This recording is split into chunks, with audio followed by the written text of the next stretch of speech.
let's talk about the Seth Rogen James Franco shit because Let's do it. The sexual assault gets us clicks, baby. That's a good point. James Franco, you fucking weirdo. Let's go. Get us some views, baby. All As right, much as like Jess, oh, you yeah. might have to do some research because I kind of just headline threw it in there. I didn't actually. But well, basically, the headline is the research. Like, yeah. So I guess somebody asked Seth Rogen if he would. I guess he's promoting some movie. Who also Seth Rogen apparently got very skinny and shaved his beard and grew his hair out long. News. Well, no, but I didn't know. Okay. Welcome Eric behind on the times as always. Whatever. I think I mean, who knows? Maybe this has been his opinion for a long time because, like you said, someone asked him the question.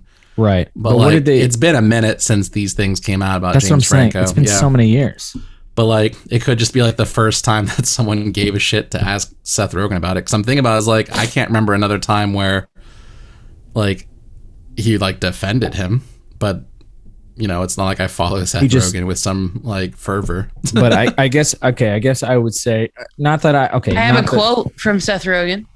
Go ahead. It says, what I can say is that I despise abuse and harassment, and I would never cover or conceal the actions of someone who is doing it. Okay. So now from what I took from that is this guy has been my best friend for a majority of my life. I'm not going to work with him because that would seem like, no, I'm not, that would seem like I'm condoning his behavior. But he's probably still in contact with him. He's still friends with him. Similar to Chris D'Elia.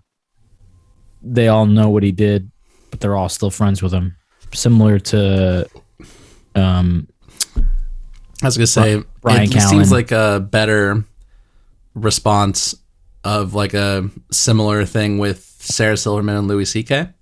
Exactly. Yeah. Exactly. That's a perfect example. And I like having those conversations because it shows like you're friends with somebody for so long. It would be very difficult for you to just be like, nah, fuck that guy. Because if you do that, that's not what it says here.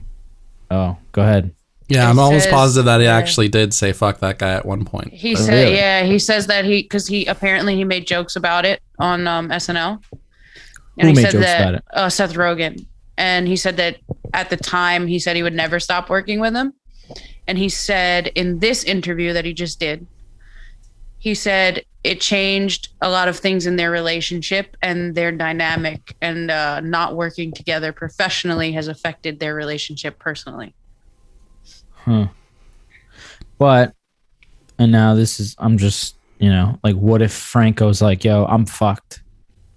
I'm okay with you kind of just throwing me under the bus so you don't look bad. Like, is that a possibility? Was James Franco fucked? Like, it was only a couple years. Didn't he do Disaster Artist? Show. He did. No, yes. but Disaster Artist, I think, was when all of it was coming out. No, Disaster Artist came out after, like for certain, because James Franco was on like Stephen Colbert's show. This says January 2018.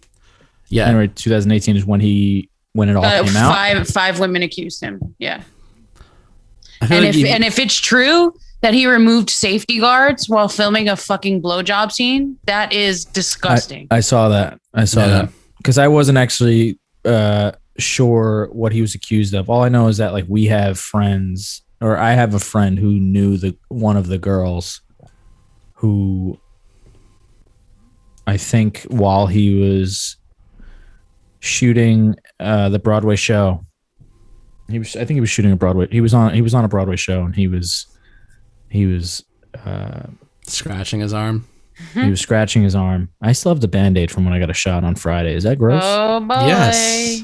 No, we're good because we only had it's Wednesday. 10 minutes left anyway. It's been. I mean, I showered though. It's been like a week almost. Here you go. I'm gonna take it off just for you because we only have like 6 minutes left. Don't. What do you still have the Band-Aid for? Just for you, Jake. How the fuck does your Band-Aid? I'm not bothered by it. What's the problem? How the fuck do your Band-Aid stay on in the shower? What's up? All right, whatever. We're not here for my. What the fuck kind of extra strength Band-Aid is that?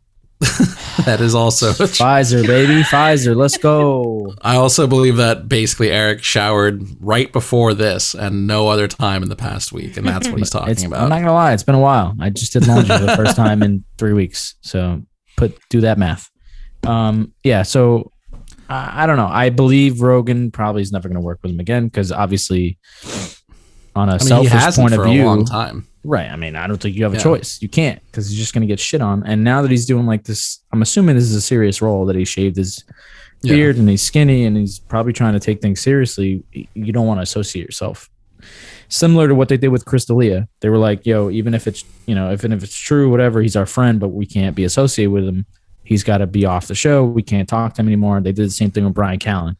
Going back to Jess's comments about like Seth Rogen's jokes, I'm wondering if that came like he made those jokes when it was happening.